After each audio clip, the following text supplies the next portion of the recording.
Hello, this is Mike Sollosi with a quick message before today's Retro Encounter podcast. This episode contains a few mistakes. First, I say at the very beginning that it's episode 81. Second, I say near the end of the episode that the next Retro Encounter will be a Darksiders podcast. Both of those statements are incorrect. We originally planned for the second Tales of the Abyss episode to be episode 80, but recording was delayed due to illness and travel, so that recording wasn't ready in time.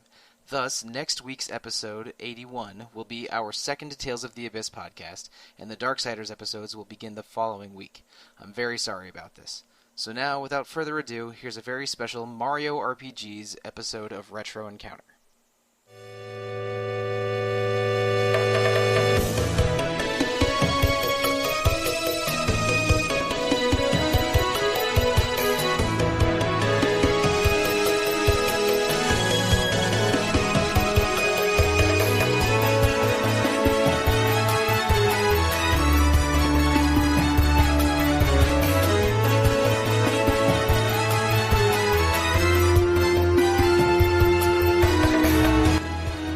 Hello and welcome to this very special episode 81 of Retro Encounter, the RPG fan off-topic podcast. I'm your host, Mike Sollosi, Monsoon on the boards, and today I have me a very special tag team of RPG fan staff.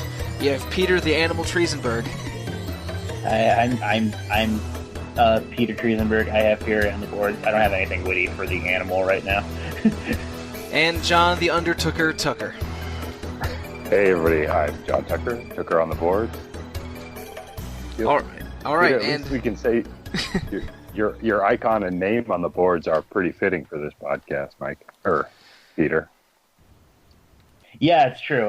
We're here to talk about a subject that fills me with much fury. Indeed we are.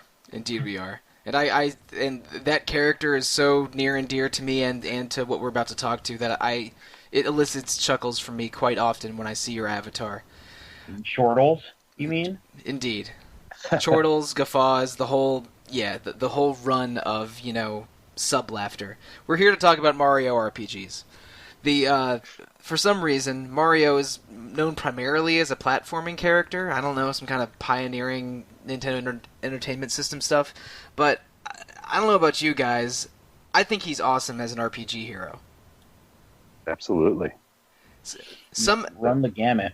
Yeah, somehow he's had a career of 11 games in 21 years of being an RPG main character, starting with Super Mario RPG in 1996 and culminating in last year's Paper Mario Color Splash, which, John, you reviewed for the site when it came out, right? Yeah. I've reviewed, it turns out, about half of the Mario RPGs. I did not realize that until we were prepping for this show. So, yeah, all three of us have enjoyed Mario in RPG form several times over the years, and I think, Peter, you and I in other episodes were, I don't remember exactly how, but I think Mario and Luigi Superstar Saga came up once, and we entertained the idea of having it be a regular two-part episode of Retro. Is that right? I think the idea's come up a couple times. Yeah, right. That's because that game's one of a personal favorite of mine. Right, I enjoyed it. I personally have my two favorite Mario RPGs are the first ones, The Legend of the Seven Stars, and Paper Mario Thousand Year Door for GameCube. I love both of those games, but and so we're not shutting the door on eventually doing a Mario RPG for Retro Encounter. That's definitely a possibility, but I have no idea when or which game. But slowing it down a lite bit, let's talk about the first one, Super Mario RPG for the Super Nintendo, 1996, the only game with Shigeru Miyamoto and Hironobu Sakaguchi as listed as exec producers, which is a weird factoid. But you think Chrono Trigger had a dream team, right? Right. Man, if you add Shigeru Miyamoto to that Chrono Trigger dream team, I don't know what would happen. It would make Chrono Trigger even more held in high esteem. I'm pretty sure the sun would explode. And all it would left would be the Son of Sun and his 5 floating fireballs. Indeed. So yeah, that first Mario RPG is really it came at the tail end of Square's golden age of making RPGs. It was one of the last games they made for the Super Nintendo before they fully started pumping out games for the PlayStation.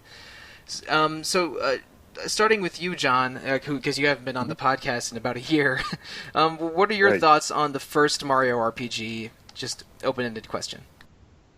Shockingly, as like one of the oldest guys on the site, I never played it. What? I know, right? It's insane. I came to that stuff a little late. That one came out at a time when I was out of the country and didn't have any access to video games, and it's one of those things that's been a semi-embarrassing gap in my gaming resume ever since. Huh. Well, has it been re-released on like any like Wii? It's downloadable. It's on the Wii Virtual Console. I know because the last time I played it, that's how I did it. But I'm not sure. They recently put it on the Wii U Virtual Console as well. Okay, so yeah, I wasn't aware of it being on the Wii U or 3DS Virtual Console, but so it has been re-released around there. It's not the access issue is not that big of an issue for Super Mario RPG. But I played it pretty soon after it came out, if not right when it did, because that is right around the time I started getting into RPGs, Square RPGs in particular, the mid-90s. And I remember talking about it with friends at school, playing it for the first time. I never owned it. I borrowed a friend's copy. And this is going to be a very dumb thing to bring up, and I may have brought it up on other podcasts, but there's around the midpoint of the game, there's a word puzzle that you have to figure out, where the answer is something that comes from the sea, and then you have to then you have to solve a word jumble thing. And is it blooper? No, actually, it's right before you fight a giant blooper boss. Amazingly, but anyway, that's where Mario Sunshine got it from. Right. But anyway, the answer is pearls, but but oyster also fits their clues. So I spent like 40 minutes on that thing when I was 10 and came up with oyster and was so proud of myself and was furious when it was the wrong answer. So I ended up calling one of my friends the friend I borrowed it from to ask for the answer because I don't think I had good internet then. Oh no! But 96, no one did. Yeah, but it might have been 97. I don't know if I played it right when it came out. But Super Mario RPG is excellent. It introduced a lot of the key Mario RPG concepts of isometric platforming with timed hits in battle, very colorful, energetic aesthetic.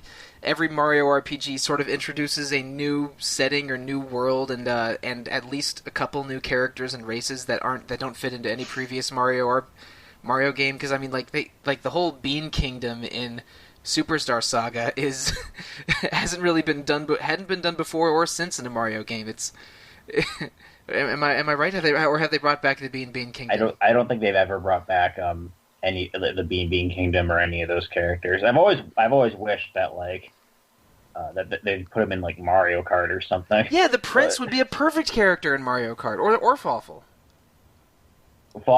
Even Cackaletta, right? Yeah.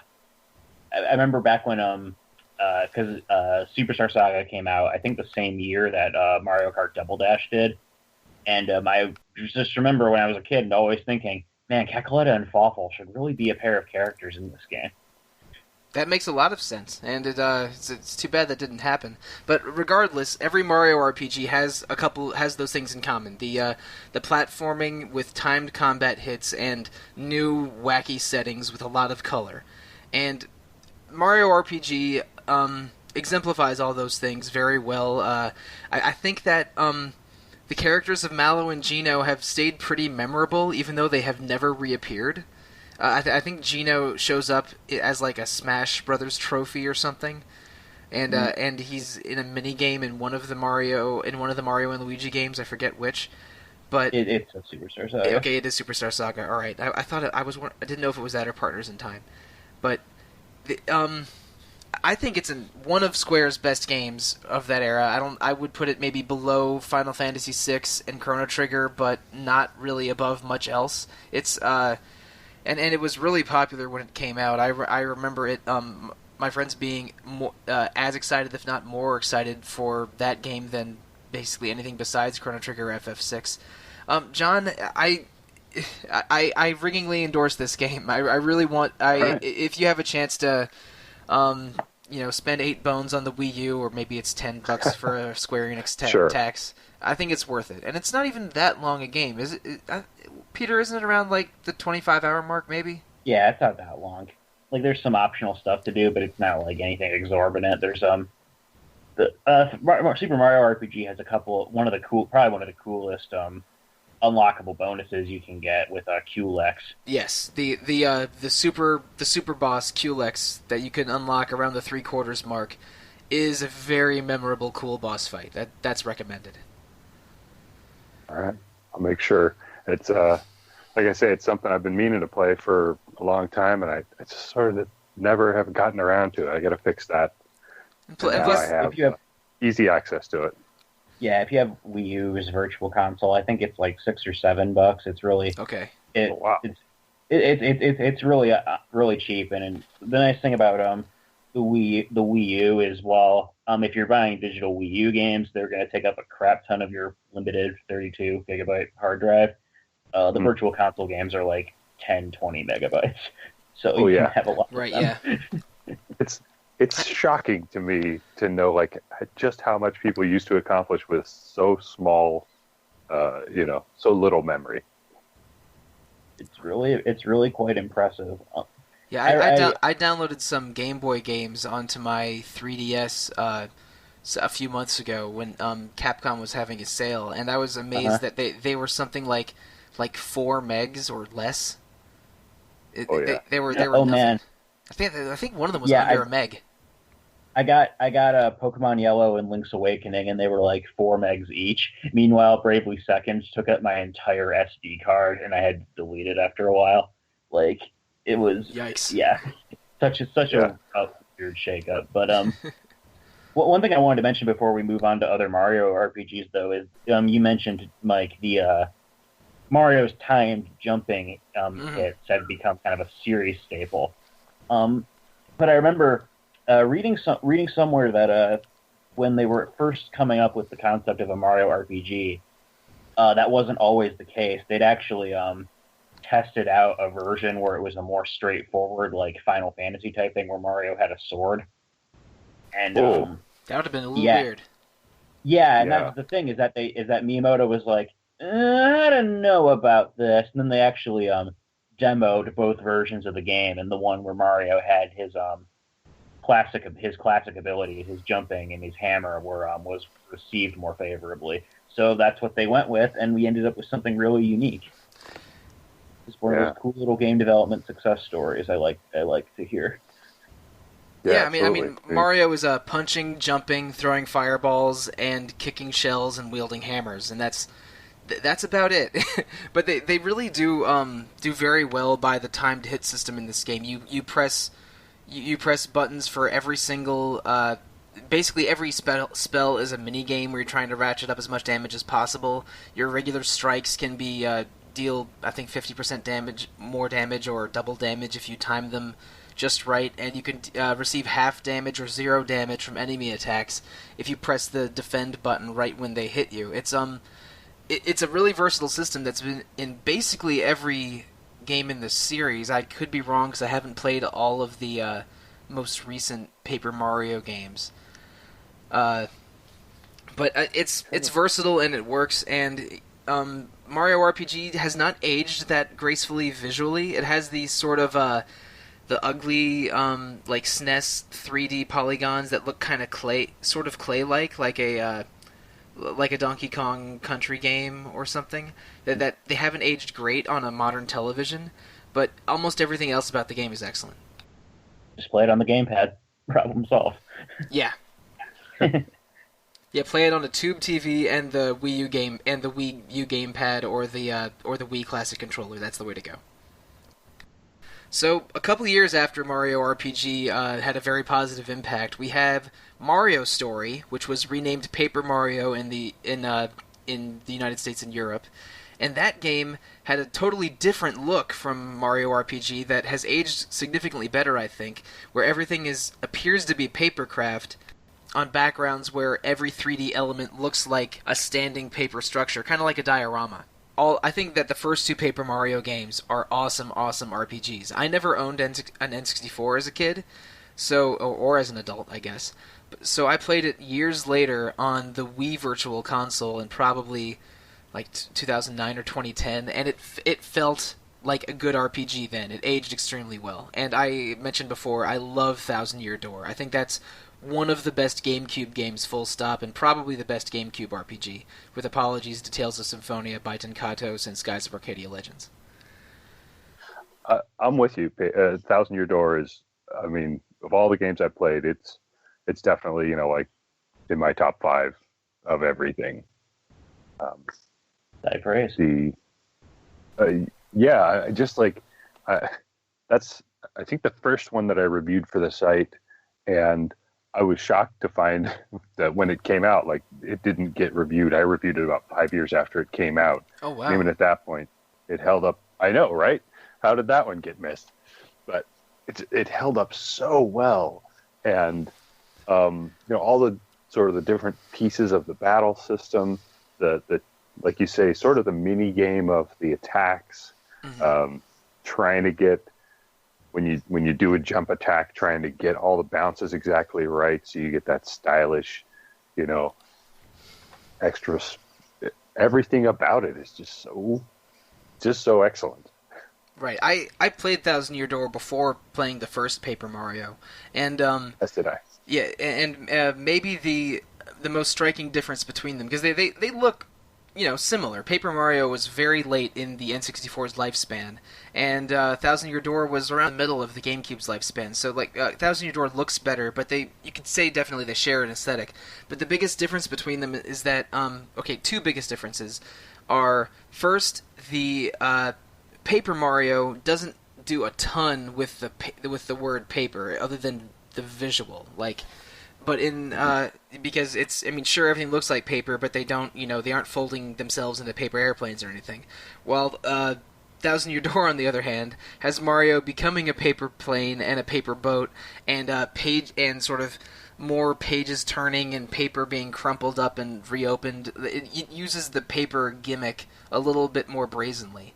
And second, which you alluded to, John, is the style implementation in Thousand Year Door, because they frame every fight as being on a stage with an active participating audience that can throw you items or attack you as it's happening.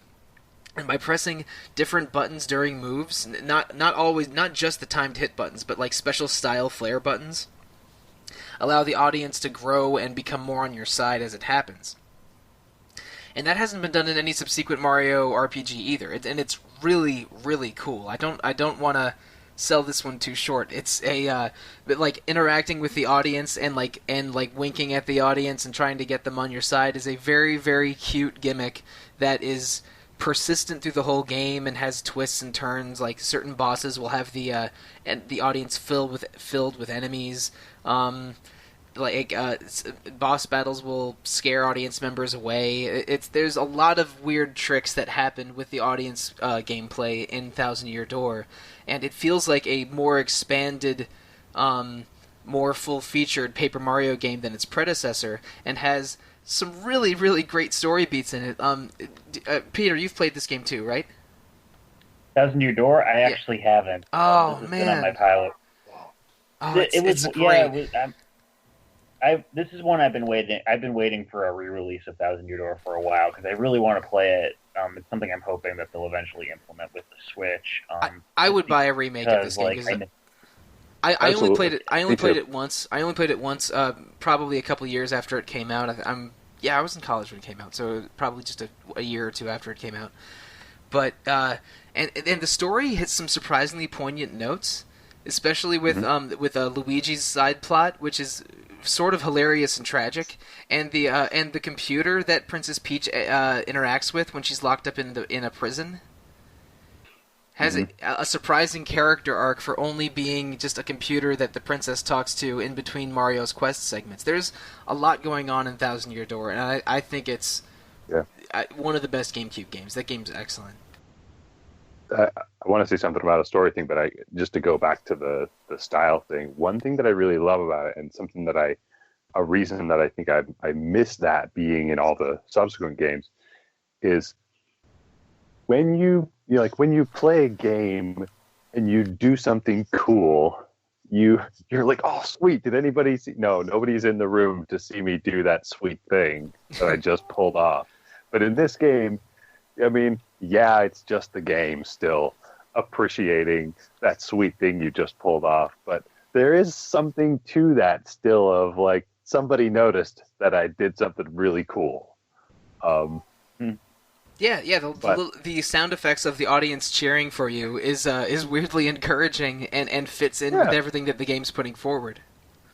Yeah, but with the story, there's another thing, and I may get some of the details a little wrong on this because I haven't looked it up in a while. But in the game, there's a trio of sister witches, right? And there's an element to that in the Japanese version of the game that they took out for the U.S. version. I think they thought we were not going to be okay with it, where one of the quote-unquote sisters actually turns out to be at least like a cross-dressing man, like a transgendered brother. I don't know, probably the middle sister, I'm guessing? The one who is like your friend in the end. I hate to spoil that. But okay, yeah. So it's Vivian. All right. Yes, Vivian. Oh, that's odd, huh? Yeah. I get they probably and also she kisses Mario, so I'm wondering if Nintendo was a little concerned about that imagery, or that that language being put in. I hadn't heard that before. But I guess it makes sense because they don't play up her femininity. Wow, words. Yeah, it's a surprising. It's like there's been a couple of things like that in the in the Mario history, right? A couple of characters like that who turn out to be trans. The ultimate one of those is Birdo, who's called Catherine in Japan. And in the manual for Mario 2 or some literature surrounding, the Doki Doki Panic Mario version, whatever you want to call it, is that is Catherine a boy or a girl? It's a secret, teehee, or something like that. Where they've had vague talk regarding Birdo / Catherine about possibly being trans, but they've decided to avoid any mention of that in official English Mario documents. Yeah, in official English documents, Birdo is more related to Yoshi as like a female counterpart, which is, it's fine, but it's definitely a there's also difference. There's also one Street Fighter / Final Fight character who's similar to that, Poison. Right.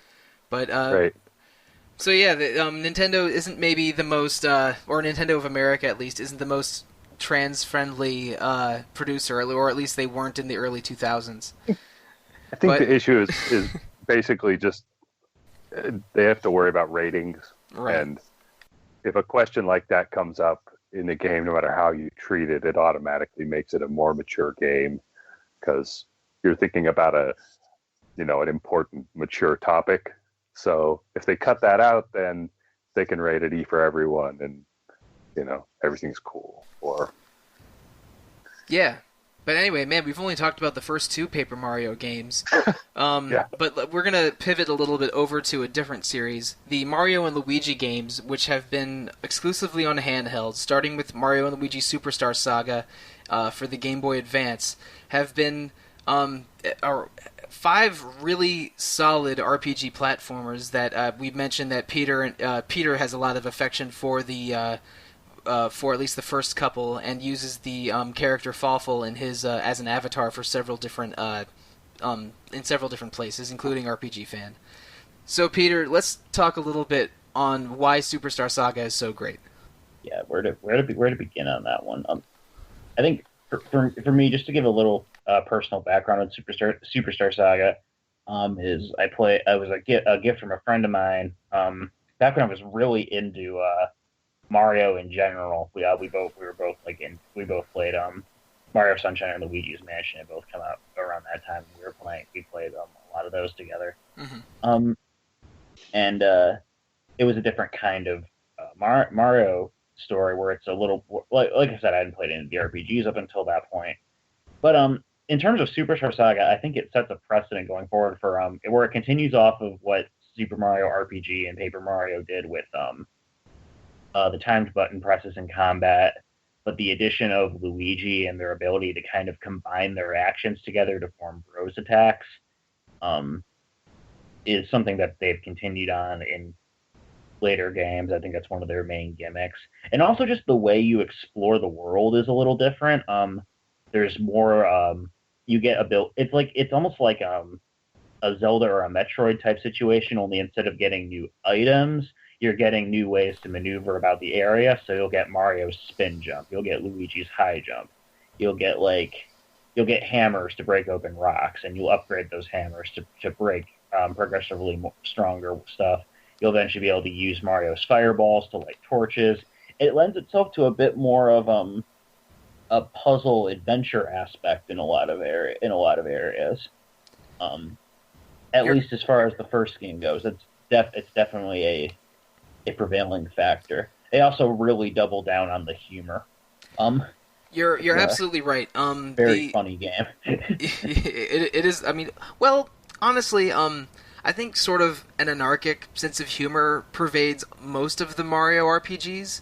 For some reason, they're really able to get more yucks in those games than in a traditional Mario platformer or in most other traditional JRPGs. But there's some real goofiness and some real funny stuff happening in almost all of the Mario RPGs. But how many games can you say where you fought a giant sentient barrel of soda pop? Not many. Right. I did get to control a sentient vending machine in a pretty good indie RPG I played a while ago. You could do it too. You could pay money to use items more than once and stuff. It was pretty great.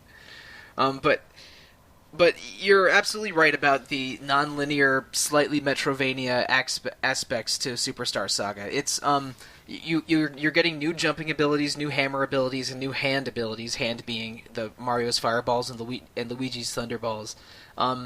Like you're getting new abilities of those throughout the game, right until the last quarter of the game or so, and by the end you have something like maybe 8 or 9 different movement or environment abilities to navigate the last dungeon, and it's done really smoothly. And it plays with those in really interesting ways. Like there's almost always like some sort of jumping related challenge, almost. It almost takes more from Mario's platforming lineage. Like the dungeons have a lot of tricks and a lot of platforming things surrounding them. More than the later Mario and Luigi games. The later Mario and Luigi games still keep the jump and hammer and hand techniques, but they feel more like just stuff to get through dungeons than a real tricky platforming thing, I would say. And in general, they also don't have as much of an open world, get further by unlocking new abilities. At least they don't have as much of a unified open world as Superstar Saga does. Even though I've liked several of the Mario and Luigi games, I think Superstar Saga is probably the best one. And somehow they have all of these abilities and all of this elegant skill setup for Mario and Luigi with only 4 buttons. Because the Game Boy... you control Mario with the A button, control Luigi with the B button, and then you use the shoulder buttons to switch between your abilities. Like, yeah, really elegant for working with the limited button mapping on the Game Boy Advance. And that's the only Mario RPG that's on a 4-button system. So they cranked out one of the best ones doing so. It's a really impressive game, and. Like every Mario RPG, other than Super Mario RPG for the SNES, I've only played it once and would love to revisit it sometime, but I haven't had the right opportunity yet. Well, my vote for a future retro encounter is always open on this one because I have been looking for an excuse to revisit it. But, I don't know. We could schedule it for the summer, and I could play it on the plane home from E3 or something. That might work. Always an idea. Yeah. John, have you played Have you played the first Mario and Luigi game? Yeah, I played Superstar Saga. I remember going back to hunt down beans. Right. After I finally was able to do that, like get the beans and go like wherever I wanted to. Like, all right, let's go around the world one more time. Yeah, find some more beans. You are not kidding at all, because first of all, that game takes place in the Bean Kingdom, which we mentioned earlier. So there's bean-like people that you interact with, and 4 different kinds of beans to collect in huge amounts, whether they're buried underground or rewards for one of the at least 5 or 6 mini games in Superstar Saga. Superstar Saga is loaded with mini games, and you can craft all of those beans into different coffees, which give you different prizes and different abilities. So the whole bean collection is a pretty interesting subsystem in this game. I love that Professor Egad comes back basically just to be a barista. Yeah, and I heard that like an early version of the game was you making coffee for specific customers, and the customers would be like characters from other Nintendo games. That's why one of the rewards he gives you is sort of Metroid-ish, and another one is from the from the Mario from the Luigi's Mansion Mario Ghost House kind of thing. But they ended up abandoning that and just had him being a coffee obsessed inventor. Yeah, I think that there's actually data for that still in the game's files. I think right. I read that. Oh yeah, another thing I read somewhere. It's like you can find like Samus and Link. Samus and Link also have very small cameos in the Super Nintendo Mario RPG, but you just find them in an inn sleeping. It's nothing serious. Nothing like the Cool-X musical cameo in that game. But sorry. Yeah, but one thing that really stands out about Superstar Saga, which Peter already brought up, was the elegance of having Mario always controlled by the A button and Luigi always controlled by the B button. And they take that to another level in the second game, Partners in Time, which is a time travel themed game, shocker, being called Partners in Time, where you also control Baby Mario and Baby Luigi, in addition to Mario and Luigi. And when you have all 4 controlled at once, which is not the whole game, but for a significant portion of it, with the babies carrying hammers and the adult brothers doing jumping moves, you have Mario with A, Luigi with B, Baby Mario with X, and Baby Luigi with Y, I think. Am I, or are those? Do I have those switched? That sounds right, but I'll be honest. The chaos of all 4 was enough that I was like, nope, I'm skipping this one.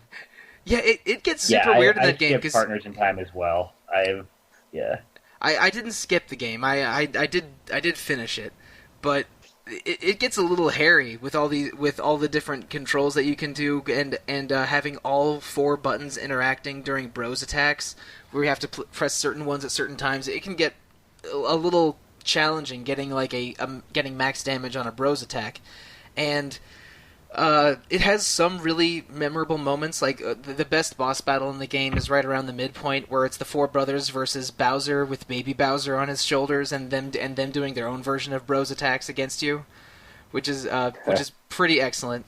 And Fawful shows up as like Fawful is the a sub-boss and villain from Superstar Saga. He shows up as a vendor, I think, who sells you special items in the game.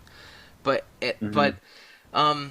Partners in Time is a weirdly dark game. There's an alien invasion at the beginning where I believe they turn an entire village of toads into stone, and there's some maybe some eye-opening visual moments in that game that you don't really see in other Mario stuff. But I agree that because of the chaos of controlling the babies and the brothers at the same time, and also maybe not having as great a world or as great characters as the first one, I think it's it's significantly weaker than Superstar Saga, but not bad. Sure. Bar was set pretty high there. Yes, and I think they the next game, Bowser's Inside Story, was significantly better than Partners in Time. Did you guys play that one? Stories yeah, that one's a great game. That's a lot of fun. Yeah, there's the 2 brothers are collaborating with Bowser in this game, and a lot of it takes place inside Bowser, where the brothers have to mess around with it in his brain and with his cells to to fight the external threat of the game, which Fawful is involved in, while avoiding spoilers. But that game goes some really crazy places. There's like giant kaiju battles with Mario and Luigi inside Bowser, controlling a giant Bowser against a giant enemy, and a lot of real strange humor in that game with all the nonsense going on inside Bowser. But that one's a lot of fun. I think it's about as good as Superstar Saga, but maybe not as to go back to this word again, not as elegant in its systems or in its setup, but just a really, really good RPG with good humor and some fun gimmicks. Yeah, I need to finish Bowser's Inside Story at some point. I don't own it anymore, unfortunately. I kind of culled part of my collection because I needed some cash quick. But and I'm at the point where I'm like, I kind of want to play it again, and I'm like, well, shoot, now I have to find another copy. But yeah. No, it's worth it. It really does. It does live up to that billing. I think it's one of the better games in the series. So. Yeah, and even when I played it, it's not that I thought it was bad. I had the same reaction to playing the next game, Dream Team, where I really liked the visual style and I really liked some of the gameplay ideas. But for some reason, after about 10 or so hours, I was just like not really feeling it anymore, and that's both unfortunate because I really do kind of want to get back into a lot of Nintendo properties. Dream Team is another one that I fell off. I didn't, like you, Peter, I got pretty far in it, but eventually just got fatigue, and didn't feel very motivated to continue. But some of the ideas in that game are awesome, because some of the game takes place inside Luigi's dreams, because there's evil beings that can travel between dreams, and Luigi is unusually talented at sleeping. So he has the talent of being able to fall asleep immediately after lying down, and Mario can jump inside Luigi's dreams and control dream versions of Luigi that have, him wielding a giant hammer made of Luigi's, him just kicking and just a barrage of rolling Luigi's at enemies. It's the Bros attacks. I think this is the one with Katamari Luigi. Yes, it is. The Dream Brothers attacks in that game involving hundreds of Luigis or giant Luigis are hysterical and really, really fun.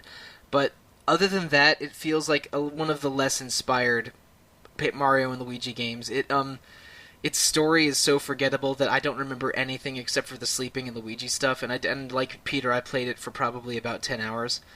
I don't know. It's just after a while, I just got a little bored wandering around the world when I wasn't consistently in battle using the Dream Brothers stuff, so I never got very far in that one.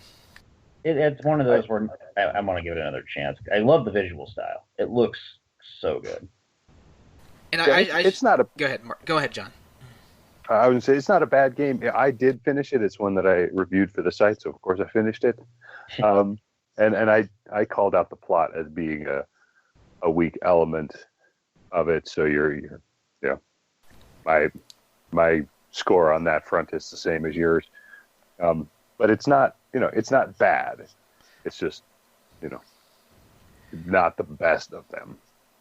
No, yeah, you're right. It's not bad. And to be fair, I have it digitally on my 3DS because my 3DS came with the copy. I have a year of Luigi 3DS that came with that built into it. So I don't have that one on cartridge. I have a gold 3DS with a silver Luigi emblazoned on it. But it's a fun game and does some things really well, but ultimately doesn't feel as good as some of the earlier ones, and I was unable to finish it. And so the same feeling happened to me, regrettably, on Paper Jam. I bought that game right when it came out, but only played it for about 4 or 5 hours. And while the paper gimmick stuff was really fun and a really crazy idea that mostly works, I just couldn't get into that game. It felt a little like all the others, and the story never grabbed me at all. Yeah, that's another one that I reviewed, and what kills me about it is that some of the things that they do with, so in that game, for anybody who hasn't played it, Paper Mario and the whole Paper Mario cast are brought into the Mario and Luigi world, and they work together. Well, the Marios and Luigi, there's only one Luigi still, they work together. The Bowsers don't want to work together. But some of the stuff that they did with Paper Mario in that game works so well that when they didn't do anything with it in the Paper Mario games that have come after that, it was really disappointing. He has a unique battle mechanic in Paper Jam where Paper Mario is like a stack of Paper Marios, and when he gets attacked, rather than like just losing HP directly, he loses Marios from the stack. Right. Oh, I've forgotten about that. And then you can spend any of Paper Mario's turns to replenish the stack with no, real limitation.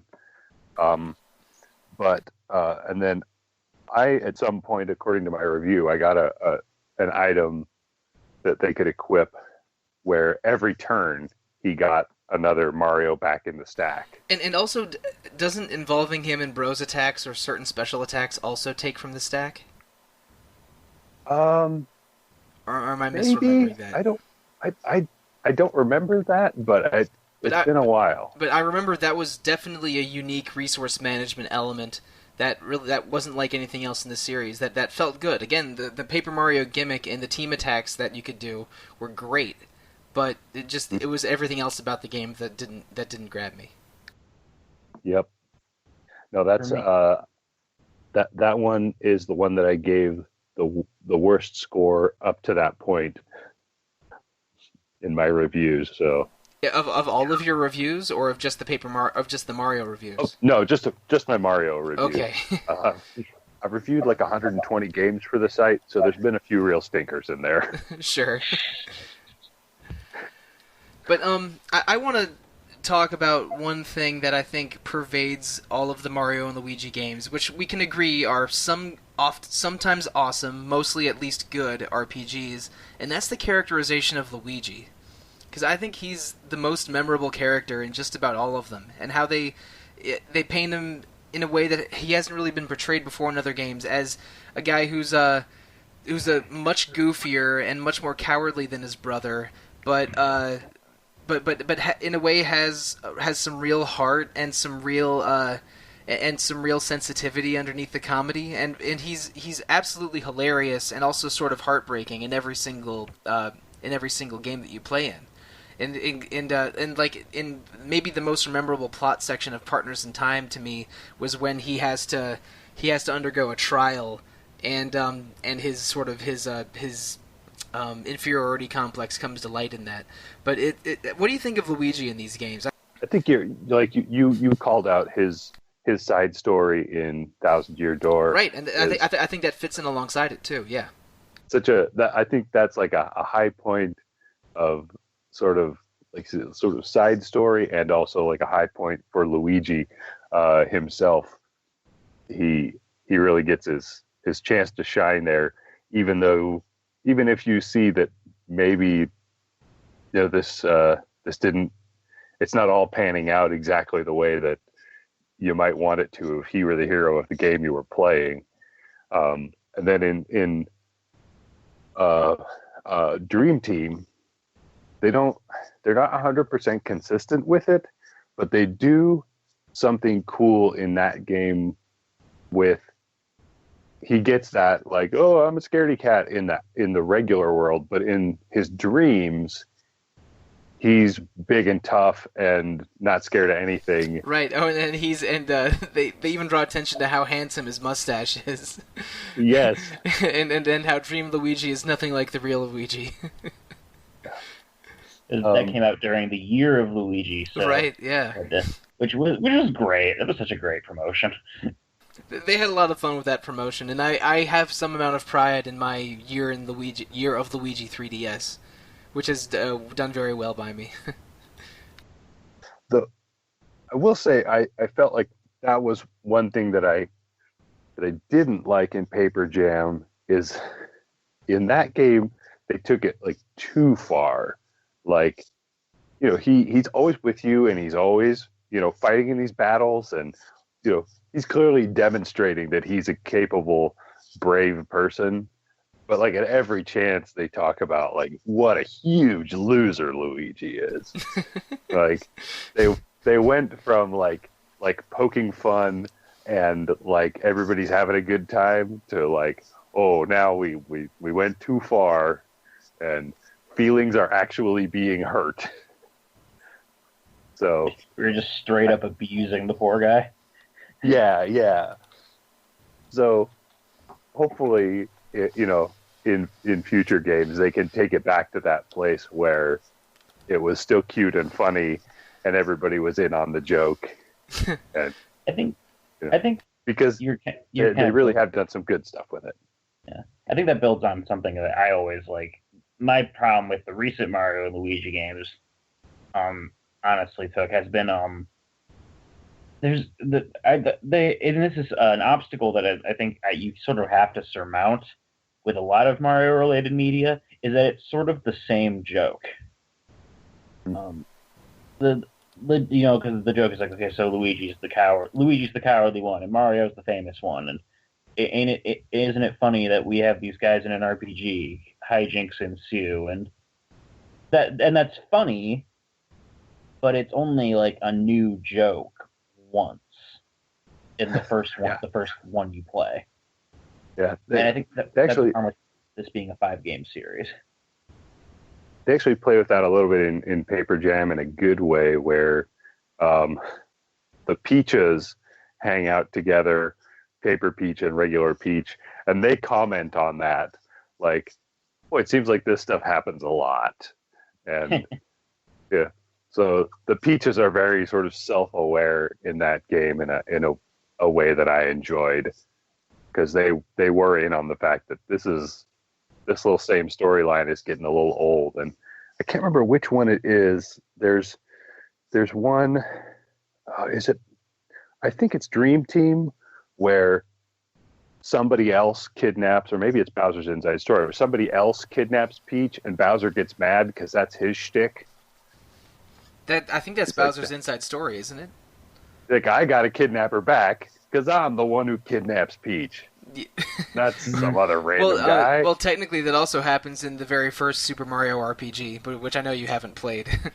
But yes, someone else kidnaps Peach. Well, okay, first Bowser kidnaps Peach, then someone kicks Bowser out of his castle, and then Peach ends up kidnapped by another party. And the ending team in Super Mario RPG is Mario, the new characters Mallow and Gino, plus Bowser and Peach. Are like the 5 in that game, and it's super entertaining throughout. But I mean, I really like Luigi's characterization in most of the Mario RPGs. I agree that they've been crapping on him a little unnecessarily in the later ones, but ultimately I think it makes him as a lovable character. And I like the Mario RPG version of Luigi a lot. But I guess we touched on it just now. The other fun characterization that I like in the Mario RPGs is Bowser. Because they make him into this sort of greedy, egomaniacal guy prone to throwing tantrums, but sometimes will aid Mario and Luigi, but always with a funny ulterior motive in a way. It's like he's always in it for himself, and he's always this loud whack job. But sometimes he will aid the brothers, and I think he's entertaining in basically any of the Mario RPGs that he has a starring role in. I think at this point, including Bowser, they've been a team for a long time, and so yeah, they have to sort of play with that and make him a little fun and lovable, even though you never know from game to game. Or even from point to point within the game, is he going to be on your side, or is he going to, turn against you, or what's the deal? And so let's I agree, and let's run it back a little bit to a game we haven't talked about it yet, and that's Super Paper Mario for the Wii. We're back in the Paper Mario zone now, and in that game, it's maybe the least RPG of any of these games. I never finished it. I got to about the halfway point. But you can control Mario, Peach, Bowser, and Luigi, and each of them have different field moves and jumping techniques, which is pretty cool, pretty entertaining for the most part. But it's the least RPG of all of them. It's basically a straight platformer with some puzzle and RPG elements. Where you can, but you can switch between the four characters. There's a lot of clever stuff in it, and they use the paper aesthetic pretty well. You can change perspectives from sort of vertical to horizontal, or traditional to lateral, and there's a lot of clever things in that game. But I struggle to even identify it as an RPG or not. Oh yeah, it's definitely a game that if it weren't part of such a strongly such a good series that everybody on the site knows and loves, we wouldn't have covered it, because that one even eliminates like the turn-based fighting that the other games have. And right. I think fortunately Nintendo saw that people did not care for that in their Paper Mario games, and have kind of turned it back around to turn-based again. Although to mixed results, Sticker Star and Color Splash seem to be the new black sheep of that franchise. Yeah. Yeah. You're referring to Sticker Star, right? Yeah. Well, Color Splash as well. Yeah. For some reason, the Paper Mario series has had difficulty finding its footing, at least recently. And I remember, John, you told us a little bit outside of review how you had mixed feelings about that game as you were playing it. Color Splash, that is. Color Splash, yeah. So Sticker Star, I was one of the few people who sort of, I don't want to quite call it, well, maybe I should call it. I'm one of the few people who sort of stood up for Sticker Star at the time that it came out. I still feel like this is a really enjoyable game. I remember before I joined staff at RPG Fan, I listened to you speak on a Random Encounter episode about how much you like Sticker Star in spite of its reputation. Yeah. I even though it's not Thousand Year Door, it doesn't play quite the same way. I felt like I still had a lot of fun with it. The sticker collecting mechanic I didn't feel was too onerous, but I definitely recognize that I'm in the minority in that opinion. Most people really, really hated that sticker collecting mechanic. And that's what baffles me when it came to Color Splash, because they just took it and ramped it up another level rather than saying, oh, nobody liked that, let's do away with it.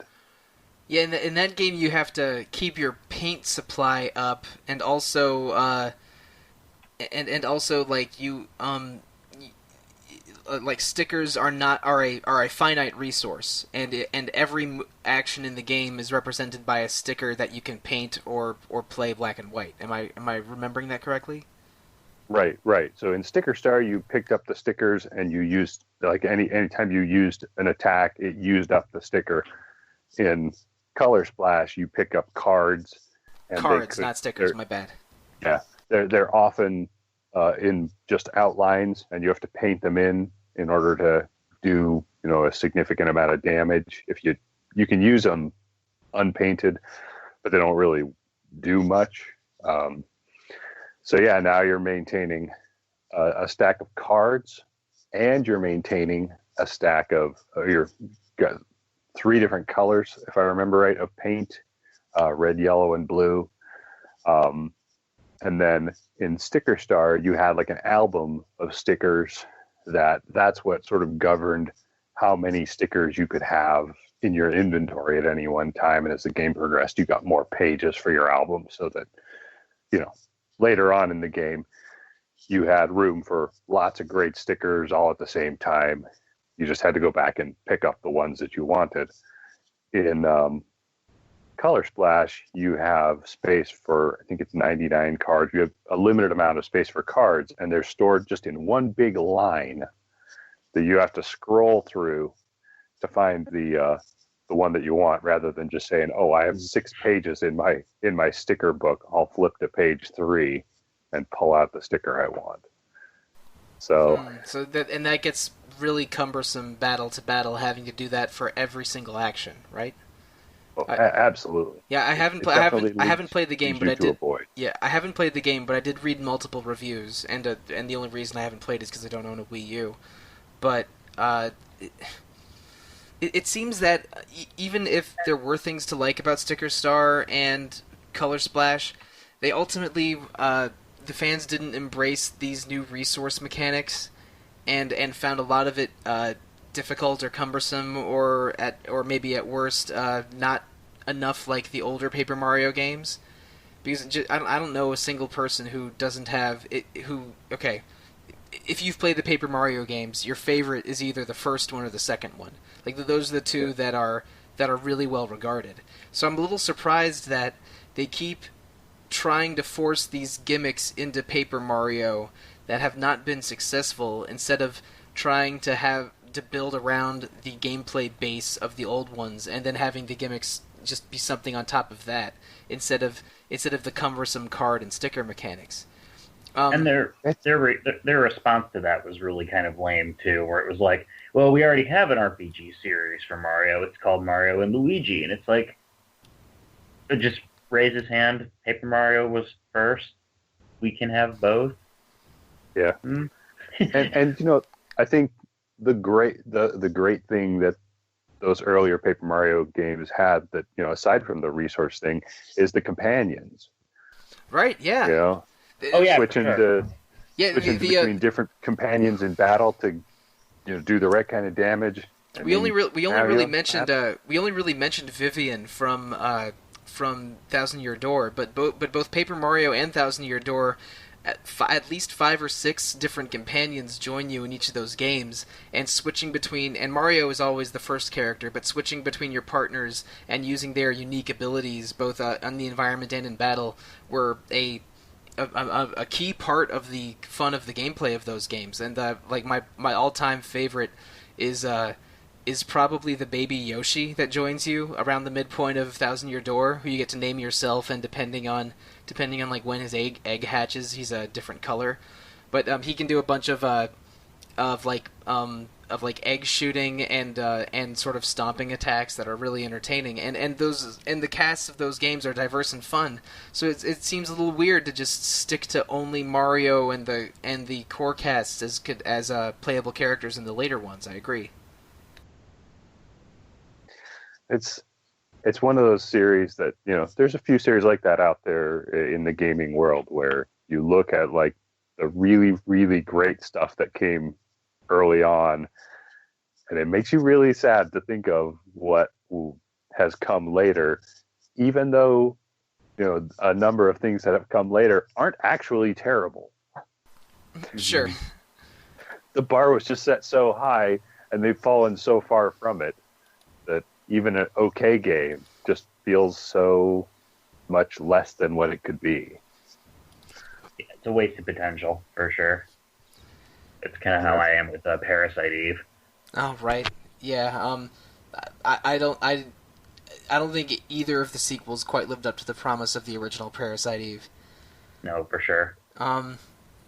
So, man, we've talked about just about all of these Mario RPGs, but there's one other thing I want to talk about a little bit, and this is maybe unsurprising coming from me, a former RPG fan music staff, but the music of these games, of the Mario RPGs, are often really, really excellent. And it shouldn't be that surprising if you look at the talent involved here, because RPG fan favorite Yoko Shimomura was the composer for the original Super Nintendo Mario RPG and all 5 of the Mario and Luigi games. And all of those soundtracks are just killer, especially certain boss fights. I was a little amazed at how good the Dream I think it's the Dream Team final boss track. Like when that album came out, me and Stephen Myrank and all those people we were sharing it between ourselves. Like, man, does this seem a little bit too epic and badass for a Mario RPG? I remember that. Thinking we were talking about Paper Jam. It was Paper Jams. Okay, that was Dream a Team's few years- good too, though. Yeah. There's a lot of good music in that, and of course it's Yoko Shimomura. And the first two Paper Mario games, the composer was Yuka Tsujiyoko, who was on the music composition team for almost every Fire Emblem game. She is associated with Intelligent Systems and does the music for a lot of their games, but she's composed for something like 10 Fire Emblem games plus the first two Paper Mario games, and she did an amazing job with those as well. Yeah, looking back at my the scores that I've given to the games that I've reviewed, sound is like the highest score in almost all of them. Awesome. Because they really are that the music is really great in this series. They're good soundtracks with big name talent behind them, perhaps surprisingly. Even even Color Splash, I gave it a 90 on sound. That was like absolutely the high point of the game. So yeah, it's surprising you wouldn't. It's not a series that you would come to and think, "Hey, I bet Mario RPGs are going to have great music." So it's a real testament to the work that they've done, that it does stand out so much when it's something you wouldn't expect. Right on. I like a lot of Tsujiyoko's and Shimomura's music in general, but there's perhaps surprisingly some really strong work on these Mario RPG soundtracks. It's not the music is not always the first thing you think of when you think of a Mario game or a Mario RPG, but I mean, I think that the work speaks for itself. A lot of it's really, really good, and John even recognized that in the reviews that he wrote for five of these Mario RPGs. So also, I would say that I've used the word gimmick several times over the course of this podcast, because a lot of the Mario RPGs will have some gimmick surrounding their gameplay, whether it's the stickers in Sticker Star, or the painted cards in Color Splash, or the two worlds colliding in Paper Jam, or the Dream Luigi stuff in Dream Team. And a lot of the times these gimmicks are exactly what they are. They're gimmicks that hang over a lot of the gameplay of the game, but a lot of the time they're fun. And so starting with you, Peter, if you were the king of Nintendo and could choose the design direction of the next Mario RPG, whether it's Paper Mario, Mario and Luigi, or something else, like what would be sort of your basic ideas about it, and if there was one, what kind of gimmick would you put on it? Okay, so I've been saying this one since Dream Team, because I really want to see Alpha Dream branch out a little bit, because I like that. I think they're good developers. Is the next logical step for the Mario RPGs? I think should be Super Smash RPG. I think they put in like Link and the Animal Crossing villagers into Mario Kart. Like, I feel like the sky's sort of the limit. Like, so why not just like do something crazy and put in Link and Samus and the Fire Emblem dudes and dudettes. And I must insist a Bros Attack involving Donkey Kong and Bowser working in tandem. I must insist. Yes, like just do all of that. That'd be pretty great. You can do whatever you want for the plot. It doesn't really matter. Maybe Master and Crazy Hand are a secret boss or something. I don't know. But I think that would be a perfect expansion of a way they could just start doing new things with this formula. All right, that's a pretty dope idea. John, do you have any similar theory crafting you could do for a future Mario RPG? I don't think I have anything quite that ambitious, but I'd really like to see another game like the earlier Paper Mario games, where they have that cast of characters, that type of battle system with the button pressing. But I would love to see them incorporate some of the good things that have come out of the newer games, like maybe have somebody in the party be like a stack of people. Like I said, I like that in Paper Jam. Like to see there's a mechanic in Sticker Star and Color Splash called Things, where Mario gets like a three-dimensional thing. a can of soda or whatever. And that's a mechanic that I think has worked pretty well as sort of a consumable item attack. So I just really like to see him take the good stuff about the earlier games that they've kind of dropped away from, and then add in some of the good stuff that they have done in the newer games. I mean, we get the best of both worlds. All right. Well, okay, strangely, my idea is sort of similar to both of yours. Like, I like the idea of a more universe-spanning game, like what Peter said, and I also like the idea of sort of going back to what worked about the older Mario games, in what John said. But my angle is more how I find it very interesting how every Mario RPG is in a new setting, with with new characters and such in each one. So if I were to control the direction of a Mario RPG, I would have them create some threat that affected every single world that's ever happened in the Mario RPGs, and basically one by one visit the locations of every Mario RPG. So like bring back Rogueport from Thousand Year Door, and all of the different towns from Super Mario RPG and the Bean Bean Kingdom and Superstar Saga, and have the game take place in all of these places, and the characters that join your team are key NPCs or key main characters from each of those games in those worlds, and just sort of having it being a big all-star of Mario RPGs fighting a new threat with a party consisting of characters from every game in those series. That appeals to me a great deal, because I mean, I miss Mallow and Gino from the first game, and the Prince of the Bean Bean Kingdom I still think is one of the most entertaining NPCs in the series, and all of the colorful characters in Paper Mario and Thousand Year Door. I'd like to see all of these people show up again, and it would take some very big, weird, ambitious Mario RPG for that to happen. I mean, with the Switch, who knows? Maybe they'll actually be able to increase the scale of what they're doing now. Yeah, man. Fans' Nintendo prognostication is at an all-time thirstiest and when it comes to Switch stuff, because the Switch has so many is such a cool idea with so many cool projects already surrounding it that fans' imaginations are running wild. It's really impressive. I think folks are a lot more excited about what the future could hold for Nintendo than they have been in a while. Oh yeah, yes, very very a lot of enthusiasm surrounding that machine, and well deserved, because at least one game we've had for it already is super super great. You'll never guess which game I'm referring to. 1-2 Switch, right? No, actually it was the Bomberman game. I'm a big fan of Bomberman in general. Now there's a character that should be in Peter's Nintendo All Stars game. Why not? Let's have Bomberman and Mega Man and Kirby all together, just stealing people's powers and throwing bombs and stuff. Can they get Solid Snake back?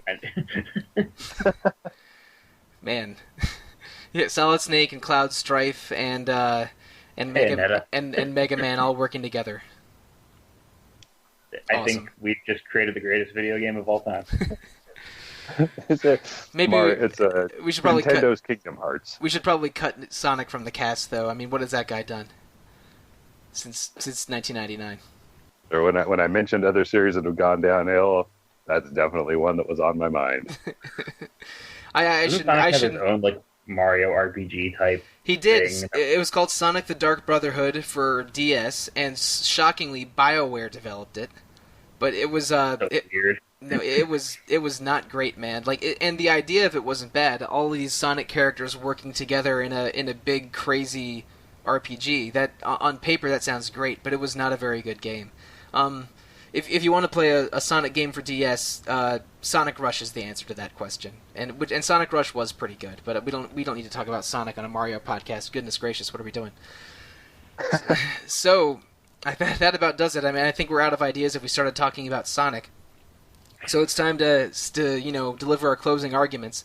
We have been Retro Encounter of RPG Fan, and thank you very much, listeners, for listening to us. Next week, we have part 1 of our 2-part Darksiders series of podcasts coming. Peter is hosting those episodes, and I know that game is one that you're a very big fan of, so I'm excited to hear you talk about it. I wasn't on those episodes.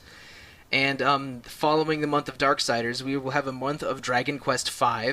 We have been talking about that off and on for a few months now. We held the poll for which Dragon Quest game to play, I think in January or February, so it's been a long time coming. And beyond that, we also have lots of fascinating bonus rounds to fill in between those episodes. If you want to get in contact with us, the best way to do so is via email. Use retro@rpgfan.com to send us any queries or ideas. And also comment on the rpgfan.com message boards. Visit the RPG Fan Facebook page. And rpgfan.com on Twitter is another place to just shout at us. And people actually do check these things, so you aren't just shouting down an empty well. And also, please don't forget to review us on iTunes and your other various podcast listening venues. It's the best way to get our podcast in the ears of more listeners. And let's see, do I have anything else to ask about? I guess not. Peter, starting with you, what's the best way for listeners to get in touch with you? You can always reach me at I Have Fury on Twitter. I'm I Have Fury on the boards. Peter T at rpgfan.com. I'm pretty available on the interwebs. Right on. And John, how about yourself? I'm weird. I'm still not out on Twitter. Best way if anybody wants to get in touch with me is by email to johnt@rpgfan.com. Right there on our About page. Yeah, you and Rob Steinman are the last holdouts for Twitter on RPG Fan. So it's people have to stick to the forums or email if they want to get hold of you or Rob. Yep. And, well, myself, I do not have that problem. I am at The Real Monsoon on Twitter, I am Monsoon on the forums, and I have a second Twitter where I talk about Japanese superheroes a lot called Evoker for Dogs. So, yes, and, man, right when we're done with this, I think I'm going to go back to playing Persona 5, because that is... My one regret about this podcast is that I'm not playing Persona 5 at the same time while doing it. Oh, you're not? No, I'm not. I thought about doing my Vita Connect by connecting my Vita to it, but the lag is just too bad. While I have Skype running, I can't. So, all right, we all have Persona 5 that we could be playing. So, listeners, thank you, good night, and good luck.